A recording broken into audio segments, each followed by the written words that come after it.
Assalamualaikum warahmatullahi wabarakatuh.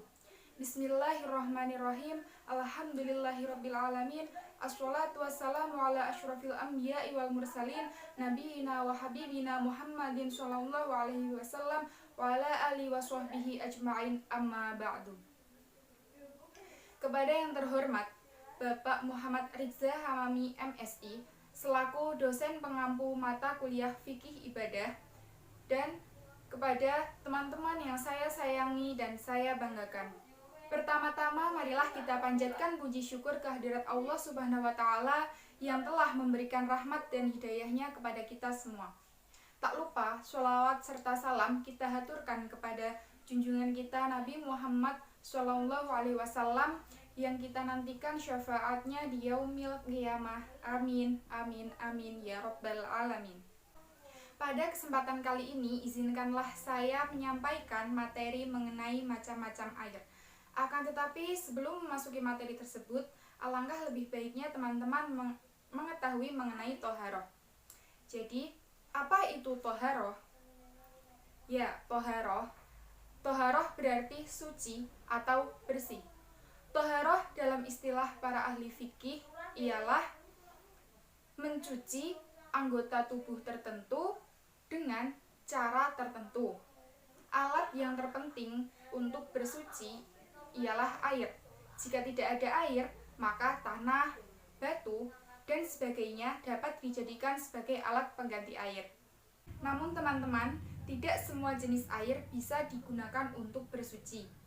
Maka dari itu, teman-teman perlu mengetahui macam-macam air. Macam-macam air ada 4, yaitu yang pertama air mutlak. Air mutlak adalah air yang suci lagi mensucikan, yaitu air yang tidak berubah dari kondisi asalnya.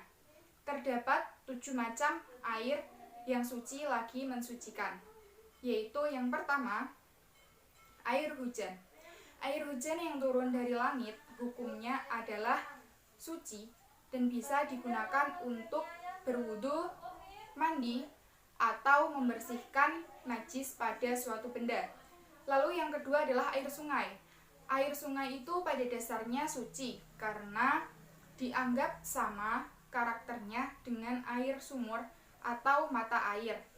Sejak dahulu umat Islam terbiasa mandi, wudu, atau membersihkan najis, termasuk beristinja dengan air sungai.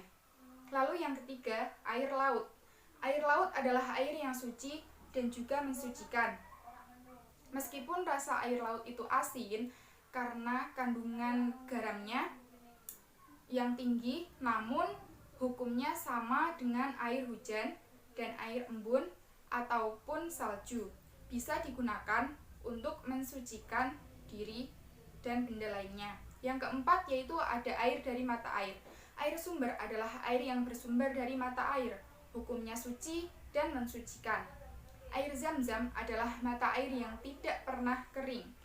Mata air itu terletak beberapa meter di samping Ka'bah.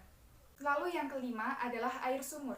Air sumur, mata air, dan air sungai adalah air yang suci dan mensucikan.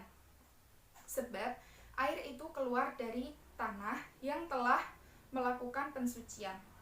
Yang keenam yaitu air salju.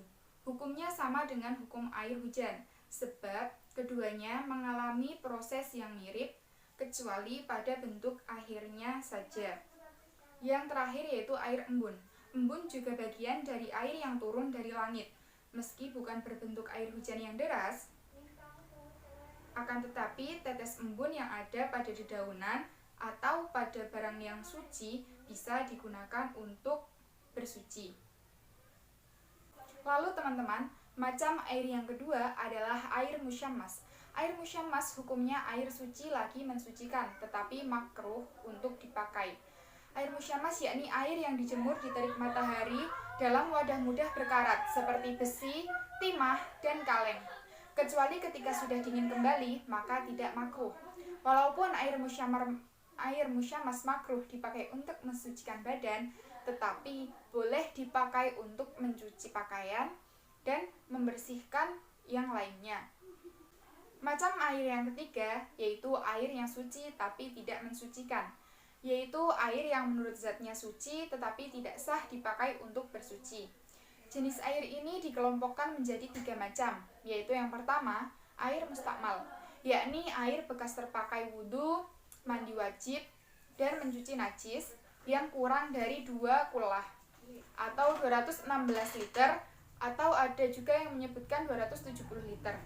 Walaupun tidak terjadi perubahan pada sifat air setelah air itu dipakai, air tersebut tetap tidak dapat mensucikan. Lalu yang kedua yaitu air mutaghayyir, yaitu air yang dimasuki oleh suatu benda yang suci dan benda tersebut merubah salah satu sifat air, yaitu warnanya, rasanya, atau baunya. Misalnya air yang dicampur dengan serbuk-serbuk minuman, seperti air teh, kopi, coklat, dan jenis-jenis minuman lainnya.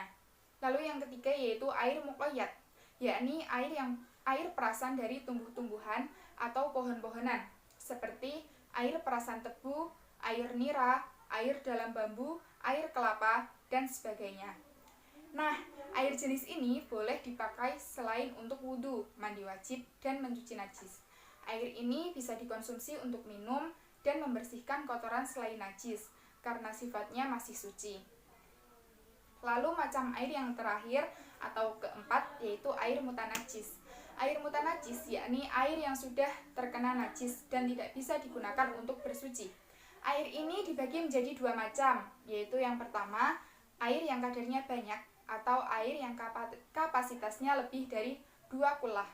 Air yang sampai 2 kulah atau lebih tidak akan menjadi najis apabila ada najis yang masuk ke dalamnya, kecuali mengubah sifat-sifat air, yaitu berubah warnanya, rasanya, dan baunya.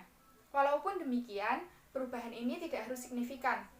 Karena sedikit saja berubah dari sifat awalnya, maka air akan menjadi air najis. Lalu yang kedua, air yang kadarnya sedikit atau air yang kapasitasnya kurang dari 2 kulah. Apabila air kurang dari 2 kulah dan dimasuki oleh benda najis, dihukum sebagai air najis, sekalipun air tidak berubah rasa, warna, dan aromanya. Ukuran 2 kulah setara dengan 270 liter air. Ukuran kubiknya yakni panjang, lebar, dan kedalamannya 1,25 hasta setara dengan 91,8 cm.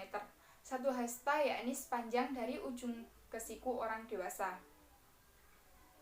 Baik teman-teman, sekian yang dapat saya sampaikan pada kesempatan kali ini. Kurang lebihnya mohon maaf. Wassalamualaikum warahmatullahi wabarakatuh.